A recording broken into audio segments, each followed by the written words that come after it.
Every generation inherits a problem. The silent generation inherited war. Baby boomers inherited prosperity. Millennials inherited economic uncertainty. Generation Z inherited something no generation in history had ever experienced: an audience. For thousands of years, growing up happened in private. Teenagers experimented with different personalities, made embarrassing mistakes, changed their opinions, and slowly discovered who they were. Most of those moments disappeared forever. Generation Z was the first generation forced to do all of that with a camera pointed at them. And that single difference may have changed the psychology of an entire generation, because something strange has happened. Despite growing up more connected than anyone before them, Generation Z reports some of the highest levels of loneliness, anxiety, and uncertainty ever recorded. The question is, how can the most connected generation feel so disconnected? The answer begins with something psychologists call identity. Identity has never been something people are born with. It's something people build. A teenager tries one hobby, drops it, changes friend groups, changes opinions, acts differently around different people, looks back 5 years later, and barely recognizes that version of themselves. That's normal. It's how every generation has grown. But Generation Z encountered a problem no generation had ever faced. The internet remembers the awkward dance video, the bad haircut, the opinion posted at 15, the photo uploaded by a friend, the embarrassing phase everyone hoped would disappear. Nothing truly disappeared anymore. Every version of a person could remain online forever. Slowly, something changed. Instead of asking, "Who am I becoming?"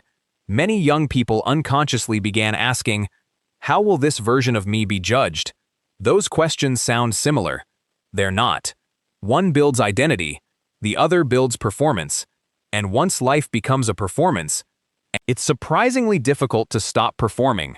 For most of human history, people had a place where they could simply exist, a version of themselves that nobody else saw.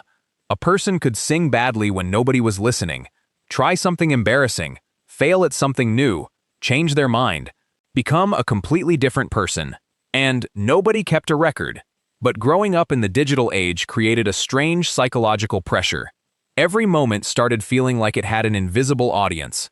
A person doesn't just go to a restaurant anymore. They think about whether the place is worth posting. They don't just travel somewhere beautiful. They think about capturing proof that they were there. They don't just experience an emotion. They wonder if that emotion is worth sharing. The problem isn't the technology itself. The problem is what happens when the brain starts confusing living an experience with displaying an experience. Psychologists have studied something called self-objectification, the process of seeing oneself from the outside, almost like an observer. Instead of asking, "Am I enjoying this?" the mind begins asking, "Do I look like someone who is enjoying this?" And that tiny shift changes everything. Because the person is no longer just experiencing life, they are constantly reviewing their own performance in it. Another strange thing happened to the first digital generation. They grew up watching thousands of people's highlight reels. A teenager could open an app and instantly see someone their age, building a company, buying a house, traveling the world, becoming famous, finding the perfect relationship. The human brain was never designed to compare itself with millions of people at once. For most of history, people compared themselves with their village. Now, their village is the entire planet. And the result is a feeling that many young people describe but struggle to explain: the feeling of being behind. Not behind a specific person, behind everyone. A 20-year-old can look at someone else's success and forget one important detail: they are seeing someone's final product, while experiencing their own unfinished process. This creates a generation that has access to more inspiration than ever before, but also more reasons to feel inadequate. Perhaps the most interesting example of this is something Gen Z created its own language for: being cringe, a strange fear of being judged for trying. For previous generations, embarrassment was temporary. Someone tried something new, people laughed. A few days later, everyone moved on. But today, embarrassment can become a screenshot, a clip, a meme, a permanent reminder. So many people learned an unconscious lesson: if I never fully try, I can never fully fail. And that creates a dangerous cycle. People want to create, but fear being seen creating. They want to express themselves, but fear being misunderstood. They want to become someone, but fear looking foolish during the process.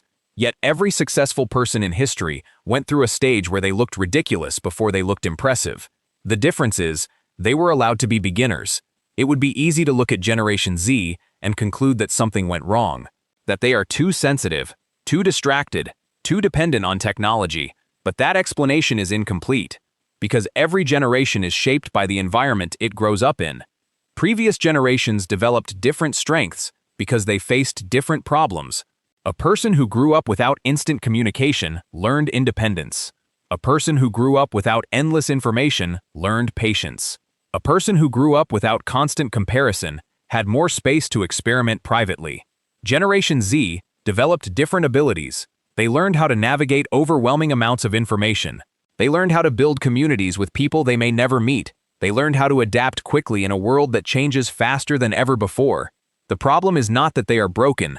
The problem is that they are the first generation trying to build an identity while living inside a permanent feedback loop. Every action can receive approval. Every mistake can receive criticism.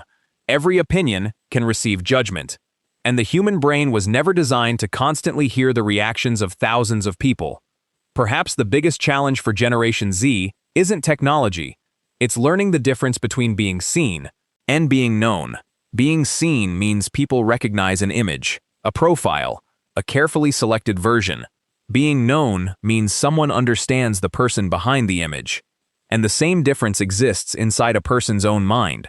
A life built entirely around being seen becomes exhausting, because there will always be another person to impress, another trend to follow, another version of success to chase.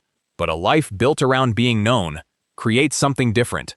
A person who can enjoy things without documenting them, create things without needing approval, change without announcing the change, grow without proving that growth is happening. For the first time in history, an entire generation grew up with the ability to broadcast their lives to the world. But maybe the greatest skill of the future won't be learning how to get attention. Maybe it will be learning when attention doesn't matter. Because a person does not become real when others notice them. They become real when they no longer need to be noticed. And perhaps the biggest rebellion of the next generation won't be leaving the internet. It will be learning how to live a life that would still matter, even if nobody was watching.